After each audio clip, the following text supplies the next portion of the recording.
ये कहानी उस समय की है जब लोग जंगल से लकड़ियां काटकर बेचते थे और किसी तरह अपनी जिंदगी बिताया करते थे। मोहनपुर गांव में भी ऐसा ही एक लकड़हारा रहता था जिसे लोग रामू लकड़हारा कहकर बुलाया करते थे। वह अपनी पत्नी सीता और 12 साल की बेटी गुड़िया के साथ एक टूटे फूटे घर में रहता था। एक रात रामू जंगल में लकड़ी काटने गया। इस पेड़ की लकड़ी अगर मैंने बाजार में बेच दी तो मुझे अच्छा खासा पैसा मिल जाएगा। अगर ये पेड़ मुझे आज ना मिलता तो मैं अपनी बेटी का इलाज कैसे करवा पाता। घर में राशन भी खत्म होने वाला है। इतना बोलकर जैसे ही उस पेड़ को काटने के लिए रामू ने अपनी कुल्हाड़ी उठाई, वैसे ही उस पेड़ से लाल रंग का रस निकलने लगा। उसे देखकर रामू थोड़ा डर गया और उसके हाथ कांपने लगे। ये क्या? इस पेड़ से तो खून निकल रहा है। क्या इस पेड़ के अंदर कोई इंसान है? हे भगवान, चारों तरफ बहुत सन्नाटा भी है। मुझे तो बहुत डर लग रहा है। देखना पड़ेगा कि इसके अंदर आखिर है क्या। रामू ने धीरे से उस पेड़ की छाल हटाई तो देखा पेड़ से ही लाल रस टपक रहा था। अरे, मैंने तो सोचा ये खून है, पर ये खून नहीं, इस पेड़ का ही लाल रस है। ऐसा पेड़ मैंने पहली बार देखा है। चलो अब जल्दी से इस पेड़ को काट लेता हूं। एक बार फिर से रामू ने उस पेड़ को काटने के लिए कुल्हाड़ी उठाई, लेकिन तभी उसके पीछे से किसी बूढ़ी औरत की आवाज आई। रुक जाओ बेटा, इस पेड़ को मत काटना। रामू ने पलटकर पीछे देखा तो थोड़ी दूर पर एक बूढ़ी औरत सफेद साड़ी में खड़ी थी। इस खतरनाक जंगल में ये बूढ़ी औरत अकेले क्या कर रही है? देखने में तो बहुत डरावनी लग रही है। मेरे बारे में सोचना बंद करो और इस पेड़ को तुम नहीं काट सकते। अरे, क्यों नहीं काट सकता अम्मा? अगर मैंने आज ये पेड़ नहीं काटा तो मैं अपनी बेटी की दवाई कैसे करवाऊंगा? मेरी बात ध्यान से सुनो, ये कोई साधारण पेड़ नहीं है। इस पेड़ की जड़ों में किस्मत दबी हुई है। भला पेड़ की जड़ों में किसी की किस्मत कैसे दबी हो सकती है? मैं साफ साफ एक बात बोलती हूँ, अगर तूने ये पेड़ काटा तो तू सब कुछ खो देगा, और अगर तूने इसे बचा लिया तो तेरी किस्मत बदल जाएगी। लेकिन अम्मा, तुम हो कौन जो इस पेड़ की जड़ों से एक लकड़हारे की किस्मत बदलना चाहती हो?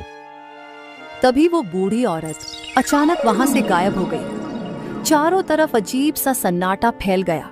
वो जंगल अचानक बहुत ही ज्यादा खौफनाक और डरावना लगने लगा। हे भगवान, आखिर कौन थी ये बूढ़ी औरत? लगता है जंगल में रहने वाली कोई चुड़ैल होगी, लेकिन उसने मुझे कोई नुकसान तो पहुंचाया नहीं। हो सकता है इसकी बातों में कोई सच्चाई हो।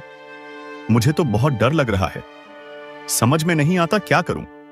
इस पेड़ को काटूं या बचाऊं? रहने देता हूं। वैसे भी मुझे यहां बहुत डर लग रहा है। अगर मैंने इस पेड़ को काटा तो पता नहीं मेरे साथ क्या होगा।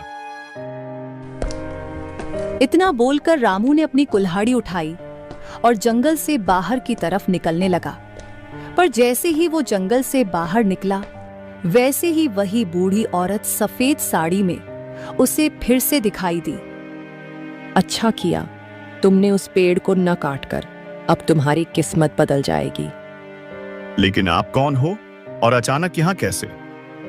इससे पहले कि रामू उससे कुछ और पूछ पाता, एक बार फिर से वो बूढ़ी औरत वहां से गायब हो गई। ये तो पक्का हो गया कि ये बूढ़ी औरत कोई भूतनी थी जो मेरा भला ही चाहती है। फिलहाल जल्दी यहां से निकलता हूं। रामू अब थोड़ा सा डर चुका था। वो भागते हुए किसी तरह अपने घर पहुंचा तो देखा उसकी बेटी गुड़िया बीमार लेटी हुई थी। उसकी पत्नी सीता उसके माथे पर पट्टी रख रही थी। देखिए ना जी, गुड़िया को कितनी तेज बुखार है। अच्छा हुआ आप आ गए। दवाइयाँ लेकर आए कि नहीं? रामू ने उदास मन के साथ कुल्हाड़ी एक किनारे रख दी। उसके बाद बोला, सीता, बड़ी मुश्किल से आज मुझे एक पेड़ मिला था काटने लायक, पर वो मैं काट ही नहीं पाया। वो पेड़ अगर मैं काट लेता तो बहुत महंगा बिकता, जिससे हमारी कुछ तकलीफें तो दूर ही हो जाती। अरे, तो फिर आपने वो पेड़ काटा क्यों नहीं? घर में बस थोड़ा सा राशन बचा हुआ है, और सबसे जरूरी हमारी बेटी की तबीयत खराब है। सीता, मैंने वो पेड़ बड़ी मुश्किल से ढूंढा था और मैं उसे काटने भी जा रहा था, लेकिन तभी उस पेड़ से खून निकलने लगा। रामू ने अपने साथ जंगल में घटी हुई सारी घटना सीता को बता दी।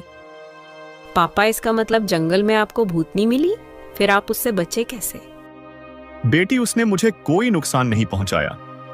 वो तो बार बार यही कह रही थी कि उस पेड़ की जड़ों में मेरी किस्मत दबी हुई है, लेकिन जंगल में इतना सन्नाटा था कि वो बहुत डरावना लग रहा था, इसलिए मैं डरकर भाग आया।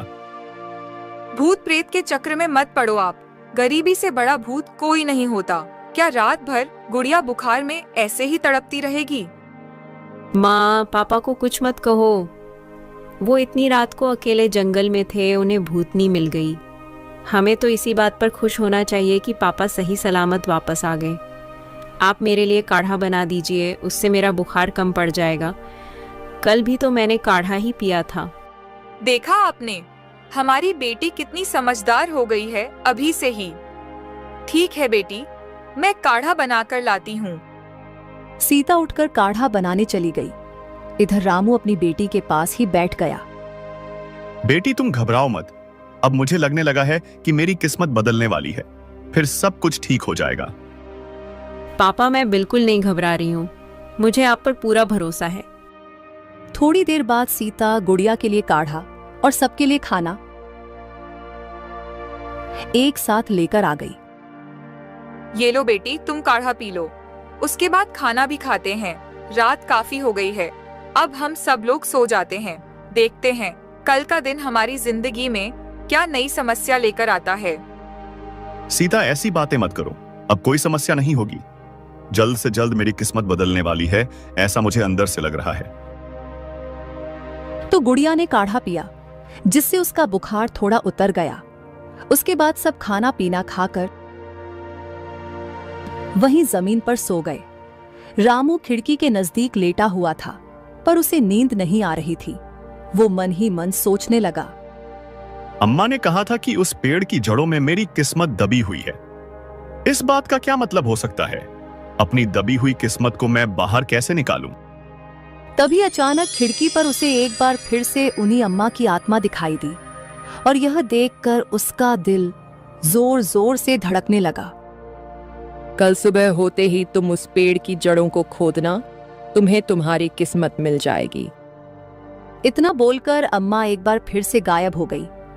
रामू थोड़ा खुश भी हुआ, लेकिन डर की वजह से उसके चेहरे से पसीना भी टपकने लगा। चाहे मुझे कितना भी डर क्यों ना लगे, मैं कल सुबह होते ही जंगल में जरूर जाऊंगा, ताकि मैं अपने परिवार की किस्मत बदल सकूं। शायद भगवान ही मेरी किस्मत बदलना चाहता है उन अम्मा के जरिए।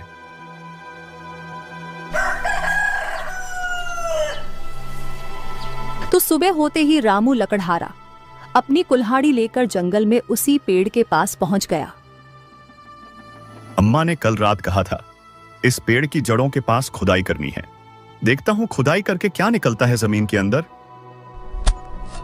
रामू लकड़हारे ने उस पेड़ की जड़ों के पास की मिट्टी खोदनी शुरू की। अचानक उसकी कुल्हाड़ी किसी लोहे से टकराई। लगता है इसके अंदर कुछ है, थोड़ा और खोदना पड़ेगा। रामू ने थोड़ी और खुदाई की तो जमीन के अंदर उसे एक बहुत ही पुराना लोहे का संदूक मिला। उसमें पुराने जमाने का ताला लगा हुआ था। हे भगवान, तूने तो सच में मेरी किस्मत बदल दी। पक्का इस संदूक के अंदर ढेर सारा सोना होगा, जिसे बेचकर मैं लखपति बन जाऊंगा। अपनी बेटी को पढ़ाऊंगा, अच्छा सा घर बनवा लूंगा। संदूक खोलने से पहले ही रामू बड़े बड़े सपने देखने लगा, लेकिन जैसे ही उसने अपनी कुल्हाड़ी से उस संदूक का ताला तोड़ा,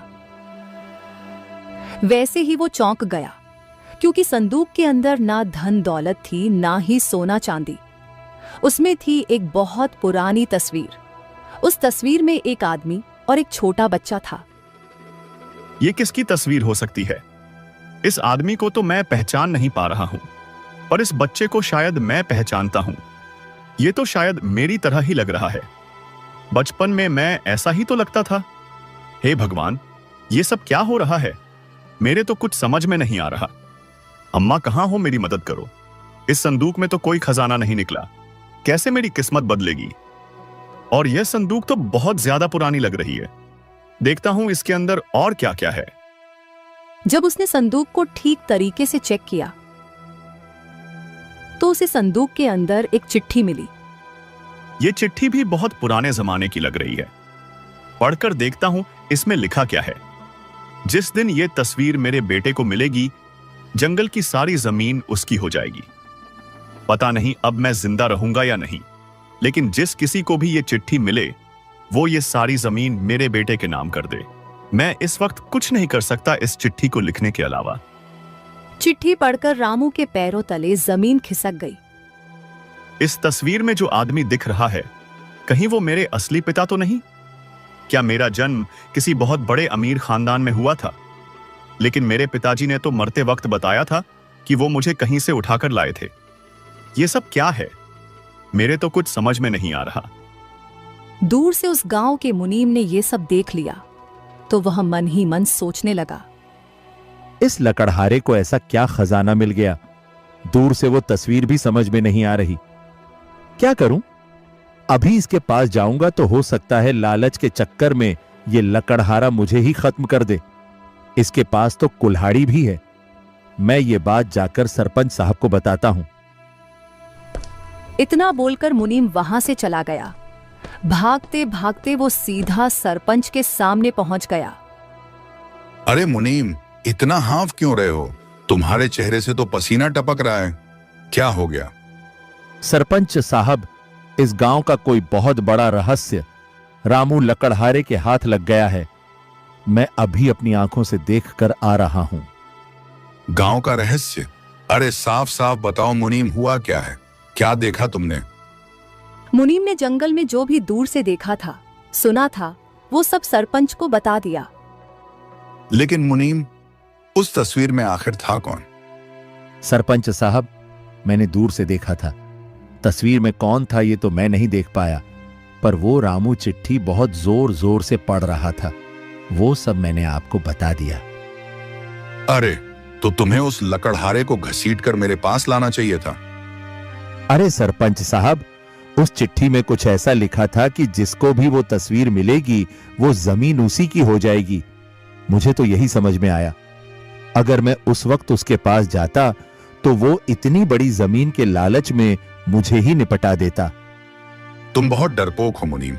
ठीक है, शाम को अपने आदमियों को भेजकर रामू लकड़हारे को हमारे सामने पेश करो। ठीक है सरपंच साहब, मैं रामू को पकड़वाने के लिए लोगों को तैयार करता हूं। वहीं दूसरी तरफ रामू लकड़हारा बहुत परेशान हो गया। वो तस्वीर और चिट्ठी लेकर तुरंत अपने घर आ गया।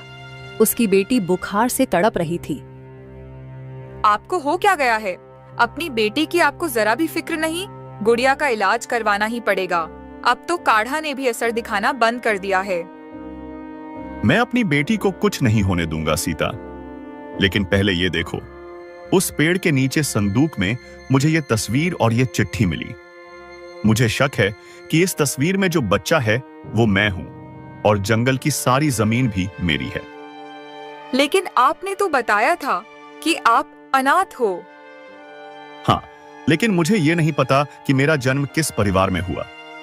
शायद मुझे लेकर बहुत बड़ा रहस्य इस गांव में छुपा हुआ है। अगर मैंने वो रहस्य सुलझा लिया तो जंगल की सारी जमीन मेरी हो जाएगी। फिर हमारी सभी समस्याएं खत्म हो जाएंगी। अरे, ये सब पता नहीं कब तक होगा। तब तक क्या गुड़िया बुखार में तड़पती रहेगी? इससे पहले कि रामू कुछ बोल पाता, वहां सरपंच का एक आदमी आ गया। वो बहुत हट्टा कट्टा था। अरे रामू, सुना है जंगल में तुम्हें कुछ मिला है? अरे भाई, ये सब आपको कैसे पता चला? वो सब छोड़ो, जंगल में जो भी तुम्हें मिला है वो सब लेकर सरपंच साहब के पास चलो। उन्होंने तुम्हें इसी वक्त बुलाया है। मेरी बेटी बहुत बीमार है, मैं उसे छोड़कर कैसे जा सकता हूँ? पापा, आप सरपंच साहब के पास जाइए। हो सकता है वहीं जाकर आपका रहस्य सुलझ जाए। मेरी फिक्र करना बंद कर दीजिए, मैं ठीक हो जाऊंगी। हो सकता है भगवान आपकी किस्मत बदलना चाहते हो। हमारी बेटी कितनी हिम्मत वाली है। मुझे भी लगता है गुड़िया सही कह रही है।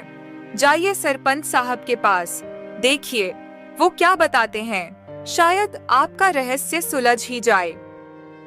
ठीक है, मैं अभी होकर आता हूँ सरपंच साहब के पास से।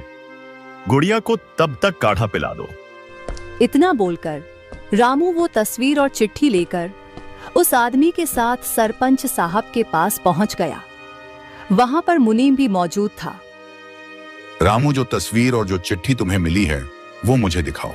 हमारे मुनीम ने तुम्हें देख लिया था, इसलिए हमें पता चल गया है इस बारे में। अरे मुझे क्यों फंसा रहे हैं सरपंच साहब? मैंने नहीं देखा था, हमारे किसी आदमी ने देखा था। क्यों डर रहे हो तुम फालतू में जब मैं सामने बैठा हूं? इतना डरपोक मुनीम मुझे नहीं चाहिए। मैं तुम्हें काम से निकाल दूंगा, भले ही तुम 40 साल से मेरे पास काम कर रहे हो। माफ करना सरपंच साहब। हाँ रामू, मैंने दूर से तुम्हें यह चिट्ठी पढ़ते हुए देख लिया था। अरे तो इसमें डरने वाली क्या बात है? ये लीजिए सरपंच साहब, ये तस्वीर मुझे मिली थी और ये चिट्ठी भी मिली थी। रामू ने वो तस्वीर और चिट्ठी सरपंच को दे दी। वो तस्वीर देखकर सरपंच के पैरों तले जमीन खिसक गई। वो मन ही मन सोचने लगा, ये तस्वीर तो मेरे छोटे भाई की है और ये बच्चा तो मेरा भतीजा है।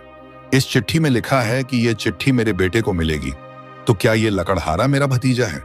अरे नहीं, ऐसा कैसे हो सकता है? क्या सोचने लगे सरपंच साहब?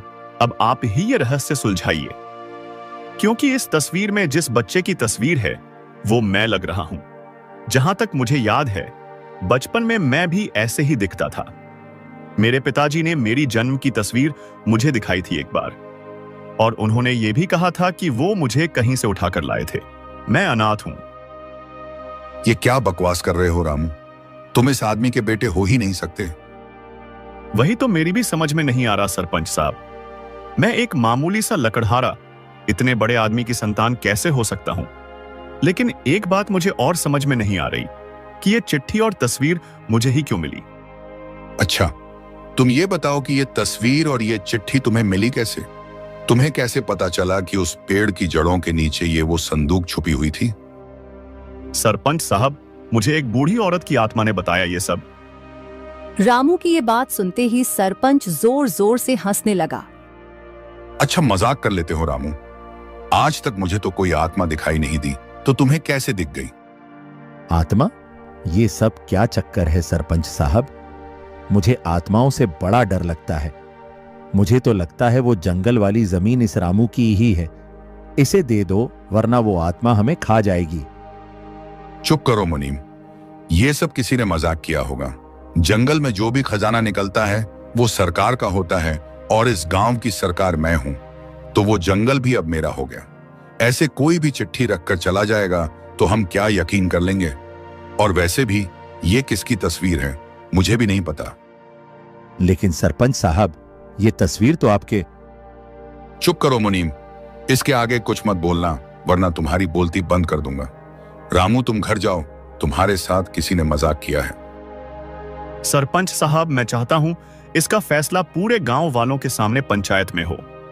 गांव में जो भी होता है, हर चीज का फैसला पंचायत में ही होता है, तो मेरा फैसला आप अकेले क्यों कर रहे हैं यहां पर? मेरी बेटी बहुत बीमार है। वो जंगल वाली जमीन मुझे मिल जाएगी तो मेरी किस्मत बदल जाएगी। रामू, ये तस्वीर और चिट्ठी तुम मुझे दे दो, इसके बदले मैं तुम्हारी बेटी का इलाज करवा दूंगा अच्छे से अच्छे अस्पताल में। अब रामू बुरी तरह फंस गया। एक तरफ थी उसकी बेटी की जान, वहीं दूसरी तरफ था सच्चाई का पता लगाना। तभी रामू मन ही मन सोचने लगा, हे भगवान, अब मैं क्या करूं? कोई भी आत्मा कभी झूठ नहीं बोल सकती, और इस गांव में इतना बड़ा मजाक भला मेरे साथ कोई क्यों करेगा? मैं तो एक मामूली सा लकड़हारा हूं। यह तस्वीर और चिट्ठी मुझे किसी तरह से हासिल करनी होगी। जाओ रामू, घर जाओ। इस तस्वीर के बारे में किसी को मत बताना। मैं तुम्हारी बेटी का इलाज करवा दूंगा। मुनीम जी, रामू को ढेर सारे पैसे दे दो। इससे पहले कि मुनीम कुछ बोल पाता, रामू ने झपट्टा मार के सरपंच के हाथ से वो तस्वीर और चिट्ठी छीन ली और वहां से भाग गया। अरे पकड़ो इसको, पकड़ो। अगर इसने ये तस्वीर गांव वालों को दिखा दी तो बहुत बड़ा अनर्थ हो जाएगा। मुझे इन आत्माओं के चक्कर में नहीं पड़ना। क्या पता मैं उसे पकड़ने गया और वो आत्मा मुझे ही पकड़ ले। मैं आपकी नौकरी छोड़ दूंगा, लेकिन उसके पीछे बिल्कुल नहीं भागूंगा। कोई बात नहीं, मुझे नहीं पता था कि वो जंगल वाली जमीन भी मेरे भाई की होगी। वरना मैं उसे भी हड़प लेता। लेकिन ये 2 कौड़ी का लकड़हारा मेरा कुछ नहीं कर पाएगा। गांव वाले मेरे गुलाम हैं। अब देखो मैं क्या करता हूं। इधर रामू भागते हुए अपनी झोपड़ी में आ गया। उसे परेशान देखकर सीता और उसकी बेटी गुड़िया भी परेशान हो गई। अरे क्या हुआ? आप इतने परेशान क्यों लग रहे हैं? क्या इस तस्वीर के बारे में कुछ पता चला? कुछ पता नहीं चला सीता, लेकिन सरपंच की बातों से ऐसा लगा कि उसे सब कुछ पता चल गया है, पर वो मुझे बता नहीं रहा। इस तस्वीर के पीछे कोई बहुत बड़ा खेल है। जल्दी से सारा सामान बांधो, हमें तुरंत यहां से भागना होगा। वो सरपंच इस चिट्ठी और तस्वीर को हथियाने के लिए कुछ भी कर सकता है। अरे पापा, आप इतना डर क्यों रहे हैं? हम यहाँ से कहाँ जाएंगे? मैं इस रहस्य का पर्दाफाश करके ही रहूंगा और वहीं से मेरी किस्मत बदल जाएगी। चलो जल्दी चलो, इससे पहले कि सरपंच कुछ कर बैठे। रामू अपने घर का सारा सामान और अपने परिवार को लेकर पीछे के रास्ते गांव के बाहर किसी नदी के किनारे पहुंच गया। हम यहाँ आ तो गए हैं, पर सरपंच तो यहाँ भी आ सकता है ना? ये नदी गांव से ज्यादा दूर तो है नहीं। हम लोग नदी के उस तरफ चलते हैं, वहां इस गांव का कोई नहीं जाता। सरपंच को लगेगा कि मैं गांव छोड़कर ही चला गया। तो रामू अपने परिवार को लेकर किसी तरह नदी के दूसरी तरफ चला गया। वहां किसी जंगल के बहुत अंदर उसने एक लकड़ी और घास फूस की झोपड़ी बना ली। सीता, तुम गुड़िया को यहीं संभाल कर रखना, मैं कुछ खाने का इंतजाम करके लाता हूं। अपनी पत्नी और बेटी को सुरक्षित उस झोपड़ी में छोड़कर रामू बाहर जंगल में कुछ खाने को ढूंढने लगा, पर उसे कुछ मिला नहीं। इस जंगल में तो कोई फल भी नहीं दिखाई दे रहा। ऐसा करता हूं, नदी से मछलियां पकड़ लाता हूं।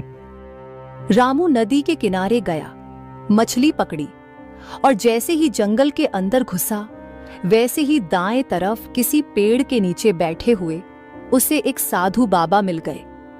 रामू को देखते ही बाबा की आंखें खुल गईं। उन्होंने रामू को रोक लिया। अरे बेटा रुको, कहाँ जा रहे हो? इस जंगल में तो आज तक कोई नहीं आया। अरे बाबा, क्या बताऊं, एक तो मेरी जिंदगी में वैसे भी बहुत परेशानियां थीं, अब एक और रहस्य में फंस गया हूं। वैसे अभी तक तो आप यहां दिखाई नहीं दिए, अचानक कहां से आ गए? अरे बेटा, मैं तो पिछले 30 वर्षों से इसी जंगल में तपस्या कर रहा हूं। शायद तुम मुझे देख नहीं पाए होगे। उससे पहले आप कहां रहते थे? क्या आप काशी में रहते थे?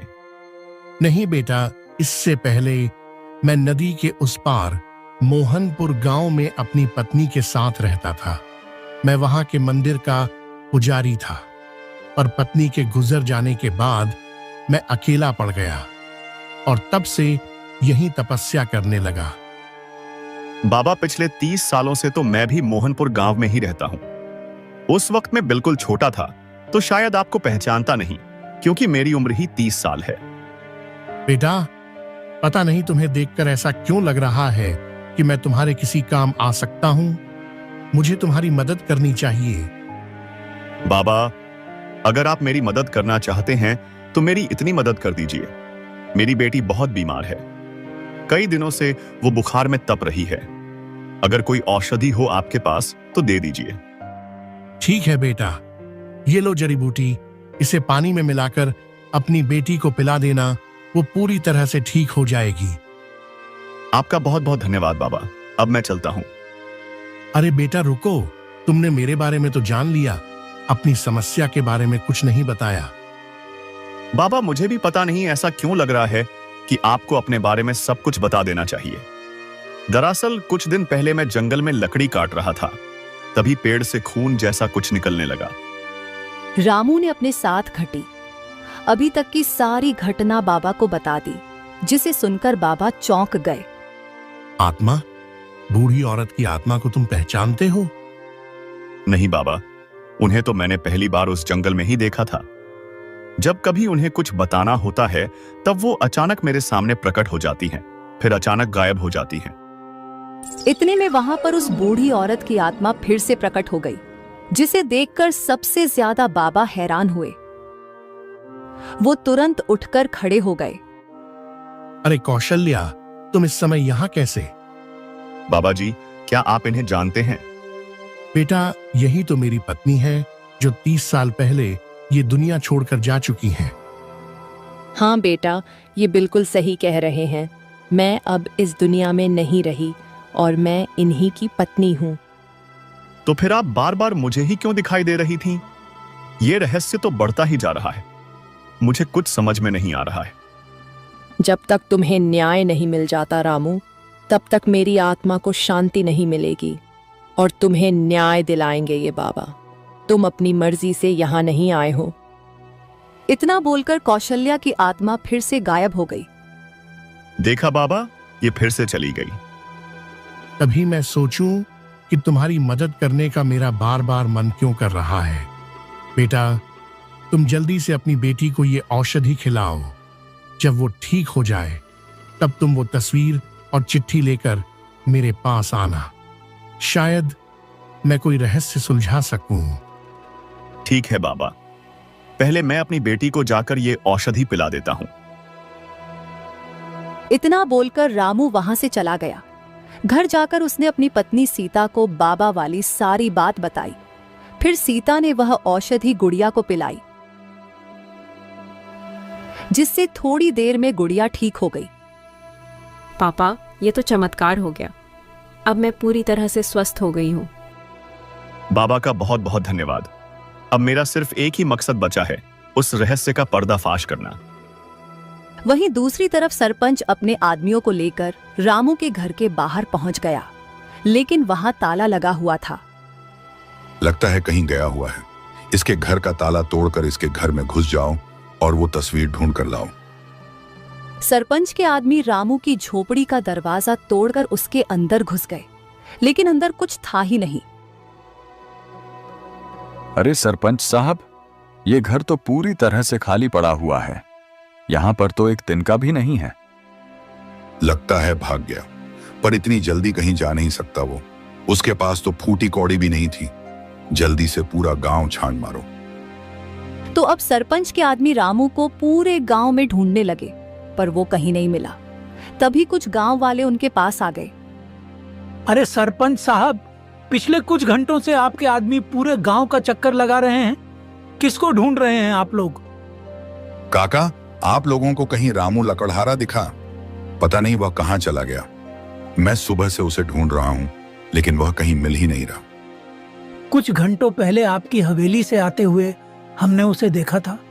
उसके बाद वह कहां चला गया, हम में से किसी को भी नहीं पता।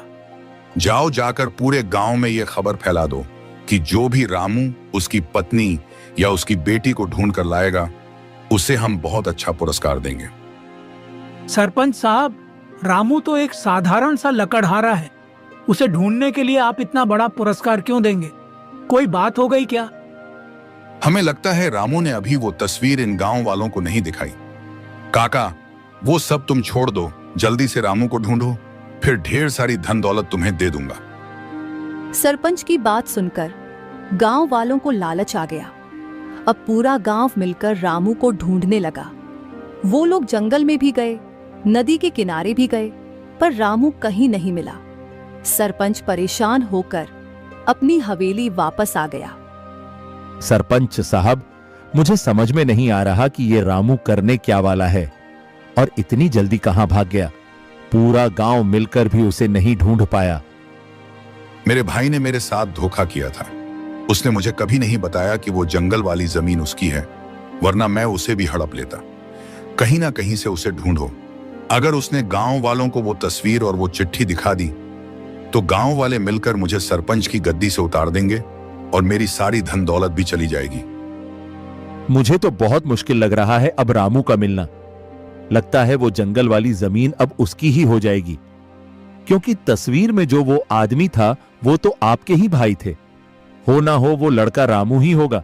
उसके बच्चे को हम खत्म नहीं कर पाए थे उस दिन। अपना मुंह बंद रखो तुम। उस वक्त भी यही बोलने वाले थे रामू के सामने कि वो मेरा भाई है। दोबारा ये बात अपने मुंह से मत निकालना, वरना तुम्हारा मुंह बंद कर दूंगा। माफ करना सरपंच साहब, अब आगे से नहीं बोलूंगा। तो अब धीरे धीरे रात हो गई। वहीं दूसरी तरफ रात में रामू वो तस्वीर और चिट्ठी लेकर बाबा के पास आया। बाबा वो तस्वीर देखकर तुरंत पहचान गए। बेटा, इस तस्वीर में जो ये आदमी है, ये तो सरपंच का छोटा भाई है और उसकी गोद में जो बच्चा है वो इसी का बेटा है, यानी सरपंच का भतीजा। पर ये तस्वीर तुमको क्यों मिली? तभी एक बार फिर से कौशल्या की आत्मा वहां प्रकट हुई। रामू, अब वक्त आ गया है तुम्हारी किस्मत बदलने का। अब तुम डरना बंद करो और पंचायत बिठाओ। डरो मत, कोई तुम्हारा कुछ नहीं कर सकता। मैं अगर गांव गया तो सरपंच मुझे पकड़ लेगा। ये तस्वीर और चिट्ठी भी मुझसे छीन लेगा। वो बहुत खतरनाक है। गांव वालों को भी उसने अभी तक लालच दे ही दिया होगा मुझे ढूंढने का। चिंता मत करो, उस गांव में मुझे सब लोग जानते हैं। कल सुबह होते ही मैं पंचायत इकट्ठा करूंगा। जैसे ही पंचायत बैठ जाए, रामू, तुम अपने परिवार को लेकर वहां आ जाना। ठीक है बाबा, जब आप लोग मेरे लिए इतनी कोशिश कर रहे हैं तो मैं भी अपने डर पर काबू पा ही सकता हूं। अगली सुबह बाबा ने पंचायत बुला ली। वहां पूरा गांव, सरपंच, मुनीम सब लोग इकट्ठा थे। अरे बाबा, आप 30 साल बाद दिखाई दिए। आपके बिना हमारे गांव का मंदिर सूना पड़ गया था, पर 30 साल बाद अचानक आपने सीधा पंचायत ही क्यों बुला ली? सरपंच साहब, अभी सब पता चल जाएगा। तुरंत वहां पर रामू अपनी पत्नी और बेटी के साथ पहुंच गया। रामू, इतने दिनों तक कहाँ गायब हो गए थे तुम? अब कोई कुछ नहीं बोलेगा, सिर्फ मैं बोलूंगा। रामू, वो तस्वीर और चिट्ठी मुझे दो। फिर रामू ने वह चिट्ठी साधु बाबा को दे दी। गांव वालों, इस तस्वीर को जरा ध्यान से देखो। इसमें जो आदमी है, इसे तो आप पहचानते ही होंगे। अरे हाँ बाबा, ये तो अपने सरपंच साहब के छोटे भाई हैं। 30 साल पहले अचानक कहीं गायब हो गए थे, जिनका आज तक पता नहीं चला। आज सब कुछ पता चल जाएगा कि वो कहाँ गायब हो गए थे। आज से करीब 30 साल पहले आधी रात को सरपंच अपने मुनीम से अकेले में कुछ बात कर रहा था। मुनीम, मैंने अपने भाई को बेहोशी की जड़ी बूटी खिलाकर उसकी भी सारी दौलत, सारी जमीन अपने नाम करवा ली है, अंगूठा लगवाकर। लेकिन सुबह जैसे ही उसे होश आएगा, वो गांव वालों के सामने मेरे खिलाफ पंचायत बिठा देगा। इसलिए आज रात ही उसका और उसके 12 साल के बच्चे का काम तमाम कर दो। चिंता मत कीजिए, कल सुबह आपका भाई और आपका भतीजा गायब हो चुका होगा। आधी रात को मुनीम कुछ आदमियों की मदद से सरपंच के भाई और उसके बेटे को लेकर जंगल में चला गया। इन दोनों को आज ऐसी जड़ी बूटी खिलाने वाला हूं जिससे ये दोनों कुछ ही घंटों में अपने प्राण त्याग देंगे। मुनीम सरपंच के भाई के मुंह में कोई जड़ी बूटी डालने लगा। तभी उसकी नींद खुल गई। उसका मासूम सा बेटा भी वहीं बैठा था। मुनीम जी, ये मैं कहाँ हूँ और तुम मुझे क्या पिला रहे हो? पिला नहीं रहा हूं, पिला दिया है। अब तुम परमात्मा के पास पहुंचने वाले हो। चिंता मत करो, तुम्हारे बेटे को भी तुम्हारे साथ ही ऊपर पहुंचा दूंगा। नहीं नहीं, मेरे बेटे को कुछ मत करना। इतने में वहां पर कौशल्या आ गई। उसने तुरंत उस लड़के को अपने पास बुलाया और वहां से लेकर जाने लगी। अरे खड़े खड़े मेरी शक्ल क्या देख रहे हो? जाकर उस बुढ़िया और बच्चे को खत्म कर दो। दोनों में से कोई बचना नहीं चाहिए। कौशल्या उस लड़के को लेकर वहां से जा रही थी। हे भगवान, ये सरपंच तो बड़ा खतरनाक है। अपने ही भतीजे को मारना चाहता है और अपने भाई को मार डाला लालच के चक्कर में। इस बच्चे को कहीं छुपाना होगा। कौशल्या भागते भागते जंगल के बाहर निकल गई और किसी मंदिर में उस लड़के को छुपा दिया। अब मैं वापस जंगल में जाती हूँ ताकि सरपंच का आदमी इस बच्चे तक ना पहुँच पाए। भले ही मेरे प्राण चले जाएं, पर इस मासूम से बच्चे को कुछ नहीं होना चाहिए। कौशल्या भागते हुए वापस जंगल के अंदर आ गई। तभी उसे सामने सरपंच का आदमी मिल गया। वो बुढ़िया, कहाँ है वो बच्चा? वो भगवान की शरण में है। तुम लोग उसे अब कभी नहीं ढूंढ पाओगे। ठीक है, वैसे भी वो बच्चा हमारा क्या बिगाड़ लेगा, लेकिन तुझे हम ऊपर पहुंचा कर ही रहेंगे, वरना कल सुबह तू गांव वालों के सामने अपनी चोंच खोल देगी। उसके बाद सरपंच के आदमी ने बड़ी बेरहमी से मेरी पत्नी कौशल्या के प्राण छीन लिए। गांव वालों, ये सरपंच तो बहुत खतरनाक है। पिछले 30 सालों से इस गांव का सरपंच बना हुआ है और हम इसकी सच्चाई जान ही नहीं पाए। हम तो सोच रहे थे इसका भाई कहीं गायब हो गया, पर इसने ही अपने भाई को मरवा दिया और अपने सगे भतीजे को भी। इतने में वहां कौशल्या की आत्मा प्रकट हो गई। गांव वालों, सरपंच साहब का भतीजा आज भी जीवित है। अरे कौशल्या बहन, तुम कहाँ है सरपंच का भतीजा? वो कोई और नहीं बल्कि रामू ही है। सरपंच के आदमी ने मेरे प्राण तो छीन लिए, पर मेरी आत्मा उसी जंगल में भटकती रही। जिस बच्चे को मैंने मंदिर में छोड़ दिया था, उसे किसी ने गोद ले लिया, पर वो भी बेचारा गरीब लकड़हारा ही था, इसलिए रामू भी लकड़हारा ही बन गया। दूसरी तरफ मरते वक्त सरपंच के भाई ने अपनी ये तस्वीर और चिट्ठी लिखकर संदूक में छुपा दी और उसी पेड़ के नीचे गाड़ दी। उस दिन से मेरा मकसद बन गया था कि वो तस्वीर किसी तरह एक बार रामू के हाथ लग जाए, जिससे इसकी किस्मत बदल जाएगी, क्योंकि वो जंगल वाली जमीन भी सरपंच के भाई की ही थी, जिसके बारे में उसने सरपंच को भी नहीं बताया था। गांव वालों, मारो सरपंच को, मार मार कर भगा दो इसे इस गांव से। इसे हम भीख मांगने लायक भी नहीं छोड़ेंगे। जब ये अपने भाई के साथ ऐसा कर सकता है तो हमारे साथ क्या करेगा? हमारे लिए ये खतरनाक है। पूरी हवेली, सारी जमीन इसने अपने भाई से हड़प ली और यहाँ 30 साल से राज कर रहा है। सारे गांव के लोगों को गुस्सा देखकर सरपंच की हालत खराब हो गई। गांव वालों, मुझे माफ कर दो। रामू बेटा, तुम मेरे भतीजे हो, मैं तुम्हें स्वीकार करता हूं, लेकिन गांव वालों से बोल दो मुझे कुछ ना करें। मेरे पिता को मारते वक्त जब आपको दया नहीं आई, तो मुझे भला दया क्यों आएगी? गांव वालों, आप लोगों को जो सही लगता है वो कीजिए। गांव वालों ने मार मार कर सरपंच मुनीम और उसके आदमियों को उस गांव से बाहर निकाल दिया। रामू बेटा, आज से तुम इस गांव के सरपंच हो। हम सब तुम्हें चुनते हैं इस भरी पंचायत में। वो हवेली भी तुम्हारी है, वो जंगल भी तुम्हारा है और सरपंच की सारी धन दौलत भी तुम्हारी है। अब मैं वो जंगल कभी कटने नहीं दूंगा। सरपंच की धन दौलत से मैं इस गांव में स्कूल बनवाऊंगा, अस्पताल बनवाऊंगा और गांव को खूब उन्नति पर ले जाऊंगा। और बाबा, आप आज के बाद जंगल में नहीं, हमारे साथ ही रहेंगे। आज मेरी आत्मा को शांति मिल ही गई। अब मैं चलती हूँ। सब लोग अपना ख्याल रखना। इतना बोलकर कौशल्या की आत्मा मुक्त हो गई। तो इस तरह से एक गरीब लकड़हारे की किस्मत पूरी तरह से बदल गई। वो अपनी पत्नी सीता, बेटी गुड़िया और बाबा के साथ उस हवेली में खुशी खुशी रहने लगा।